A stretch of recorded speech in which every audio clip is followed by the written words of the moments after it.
Hey fellow gardeners, if you've ever felt frustrated by the cost, chemicals, and sometimes disappointing results of store-bought fertilizers, you're going to love what I'm about to share today. I've been experimenting with a truly ancient soil secret that can completely replace all your synthetic fertilizers, give your plants a serious growth boost, and improve the long-term health of your soil. Best part? It's completely natural, inexpensive, and easy to make at home.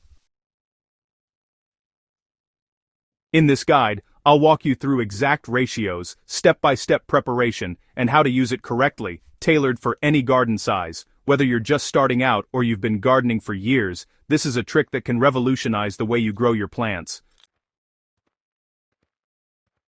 So, what exactly am I talking about here? This ancient soil trick is known as Fermented Plant Juice, or FPJ for short. It comes from the traditional Korean natural farming techniques, which have been used for centuries to naturally feed plants and revitalize soil.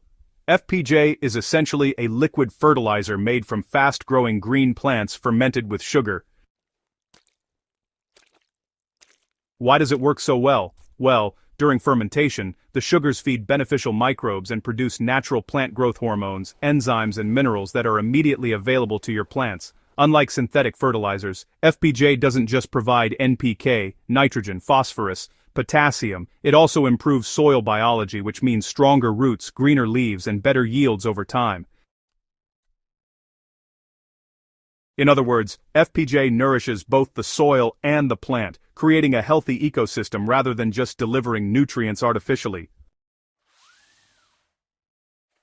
If you're like most gardeners, fertilizers are a necessary evil. They give quick results but come with downsides. Chemical fertilizers can burn roots, disrupt soil microbes, and often lead to dependency because they don't improve the soil structure.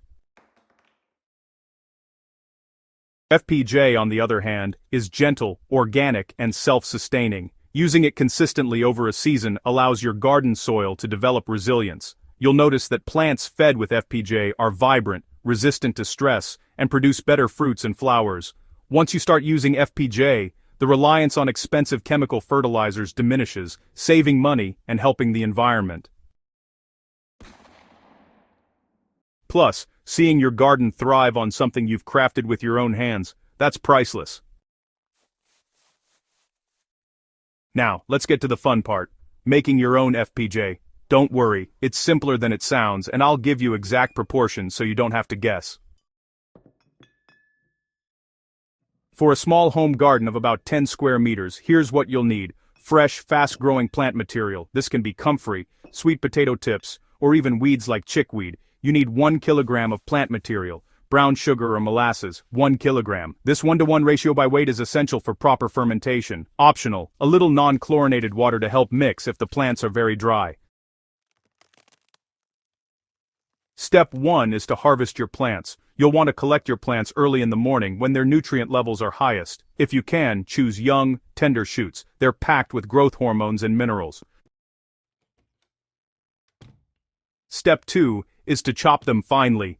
Chopping or bruising the plants increases the surface area for fermentation.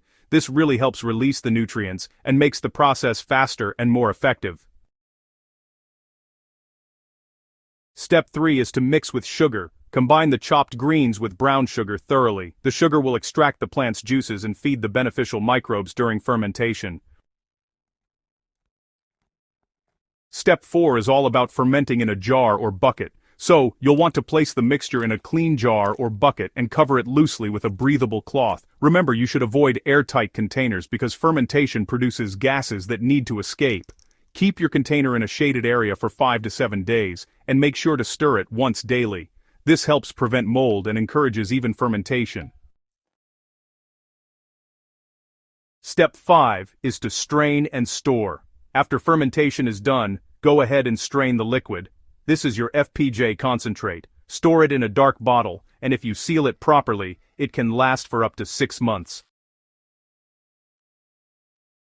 Now, let's talk about dilution for use. When you're ready to apply FPJ to your garden, you'll need to dilute it with water. For most plants, 1 tablespoon of FPJ per 1 liter of water works perfectly. And, if you have a larger garden, say about 50 square meters, just mix 100 milliliters of FPJ with 100 liters of water. One of the beauties of FPJ is its versatility. You can use it in several ways depending on your plant's growth stage. For seedlings and young plants, a gentle foliar spray is ideal. Spraying diluted FPJ on leaves every 5 to 7 days gives a fast nutrient boost without overwhelming delicate roots. During the vegetative stage, you can focus on soil drenching around the roots once a week. This encourages strong root systems and vigorous leaf growth. When plants begin flowering and fruiting, alternating between foliar sprays and root drenching ensures they get the nutrients they need for both yield and flavor. Apply early in the morning or late in the evening to minimize nutrient loss due to sun exposure. A personal tip: if you notice your leaves are pale or your plants look sluggish, FPJ is often the quickest, most natural remedy you can use to bring them back to life. To really understand how FPJ works, I recommend testing 2 different plant sources to see which performs best in your garden. For example, you could create one fermented plant juice, or FPJ, with comfrey and another with sweet potato tips. Then, just apply each to identical plants under the same conditions and observe the results. Comfrey FPJ tends to produce strong roots and lush green leaves thanks to its high nitrogen and potassium content. Sweet potato FPJ, on the other hand, can improve fruit set and overall soil microbial activity. By comparing results, you can fine-tune your FPJ choices depending on your goals, whether you want leafy growth, more flowers, or juicier fruits. This approach is also a fun way to experiment and connect with your garden. I've personally seen leaves turn greener within a week of spraying FPJ, and flowering tends to improve noticeably within 2 weeks. Alright, so, even though fermented plant juice, or FPJ, is pretty forgiving, there are a few things you really want to keep an eye on. First up, always use fresh green plants.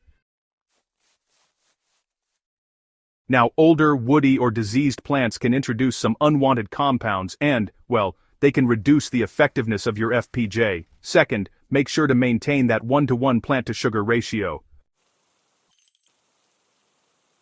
Alright, here's the thing. Too little sugar will slow down the fermentation process, while too much can make the mixture overly sweet and attract unwanted pests. Third, you want to avoid sealing your fermentation container airtight. The gases produced need to escape. I like using a simple cloth cover secured with a rubber band. It's cheap, effective, and safe. Finally, always label your FPJ batches with the date and ingredients. Many gardeners focus on quick fixes like chemical fertilizers, but, FPJ is really about building a healthy garden ecosystem. Regular use of FPJ encourages beneficial microbes, improves soil structure, and enhances water retention. Over time, your garden becomes more resilient, requiring fewer interventions. Think of FPJ as a living fertilizer. It doesn't just feed the plants, it feeds the life in your soil, which in turn feeds the plants. This is the same philosophy that has allowed Korean and Japanese farmers to cultivate land sustainably for centuries without synthetic chemicals.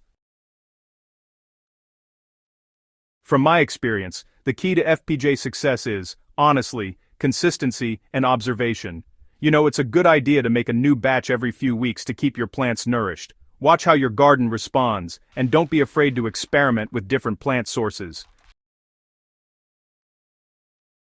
You can also combine FPJ with compost teas or mulch for even better results. Personally, I like to spray FPJ on leafy greens and flowers, while using it as a root drench for tomatoes and peppers. This dual approach gives both immediate nutrient absorption through the leaves and long-term soil enrichment through the roots.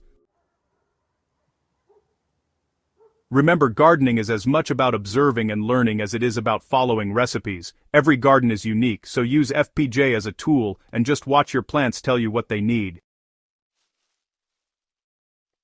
The ancient soil trick of fermented plant juice is honestly one of the most effective, sustainable, and rewarding practices you can bring to your garden. It replaces all synthetic fertilizers, boosts growth naturally, and really fosters a living, thriving soil ecosystem.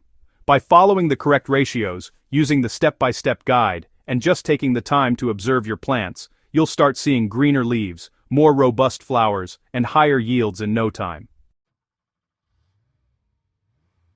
I can't stress enough how empowering it is to watch plants thrive on something you've made yourself. FPJ isn't just a fertilizer, it's honestly a connection to centuries of natural farming wisdom and a way to make your garden more resilient, productive, and beautiful.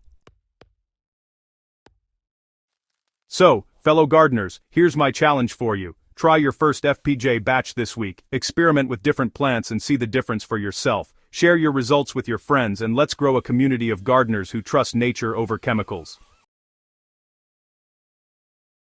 If you enjoyed this guide and want more practical hands-on gardening advice, subscribe to Soil Power and hit the bell so you don't miss any of our upcoming videos. Share this article with your gardening friends. Let's spread the knowledge and grow healthier gardens together.